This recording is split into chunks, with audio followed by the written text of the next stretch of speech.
The global war on terror is over, and terror won, but not for long. My name is Juan Arauz. I'm a Democrat running for Congress to represent Florida's 14th district, and I approve the following message. I'm in front of the U.S. Citizenship and Immigration Services Tampa field office, located on North Hoover Boulevard off West Hillsborough Avenue.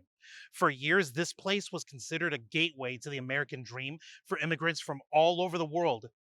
There are Google Map reviews of people sharing their experiences, their relief and joy as they swore the oath of allegiance and became brand new US citizens.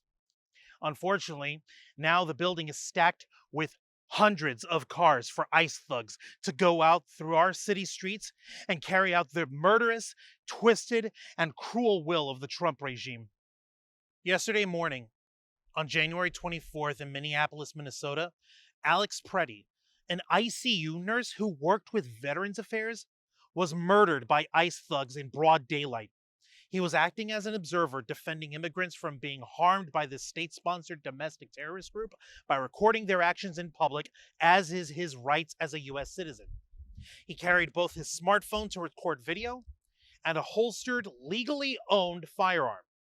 As he filmed ICE, they threw him to the ground, beat him mercilessly, and when they saw his gun, which was never drawn out, they shot him in the back multiple times and killed him.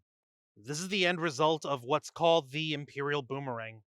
The thesis basically says when a nation uses repressive, violent tactics abroad to enforce its will, eventually will bring those same violent means to bear against its own citizenry at home.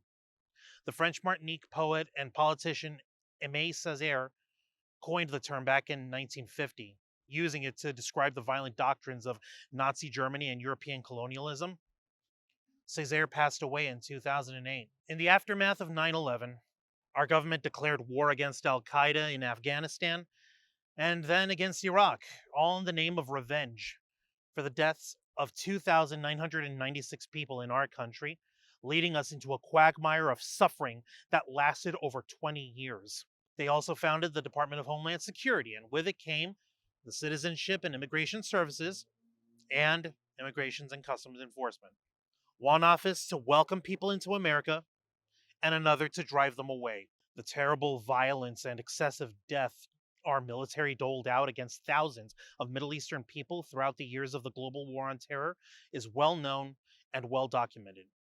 What we didn't expect was for these same tactics of brutality and disregard for human rights to come back to the US, all at the hands of a man in the White House who doesn't care about the Constitution or the rule of law. Now we're facing the consequences of that shock and awe doctrine. We allowed our collective pain and anger to burn across the world in such a furious frenzy. It had nowhere else to go but right back at us. So, now what? What do we do? How do we protect ourselves against a monster we helped create? We keep resisting. We hold the line on every front, ideologically, politically, physically. We resist. Continue filming the masked would-be murderers claiming to be federal employees to hold them accountable to the public. Continue denying business to companies that fund and support ICE. Continue networking with your neighbors and building trust and solidarity with each other. If you're able to shelter someone, do it. If you're able to peacefully block masked men from hurting someone, do it. Florida is an open carry state. You absolutely have the right to legally own and publicly carry a firearm, and you can absolutely defend your home and your own property with that firearm if you have no other alternative. What about me, you might ask? What am I going to do to rally against this federal crime spree? Right now, I'm going to keep reporting on these crimes committed by this modern American Gestapo. I'm going to keep supporting human rights and immigration rights groups here in Tampa Bay, boosting their voices and efforts to combat these atrocities. As your U.S. House representative, I will work relentlessly against the Trump regime to completely defund and dissolve ICE and DHS, as well as charge every single ICE gang member with crimes against humanity and make sure that they're prosecuted accordingly. Our current representative, Kathy Castor, issued a statement of disapproval of these actions by ICE, which resulted in the murder of Alex Preddy.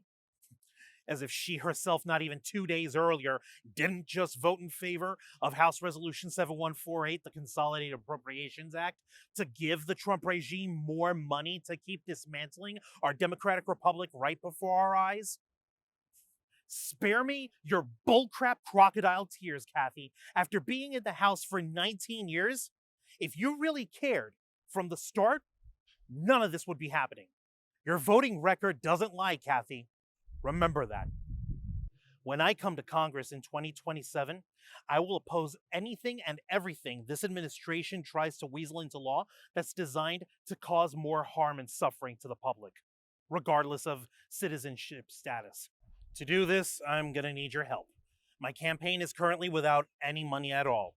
I hate asking, but if it's within your means, please go to actblue.com/donate/Juan Arauz and help me raise funds for the campaign. Your contributions will help with promotional products like flyers, buttons, t-shirts, and hats.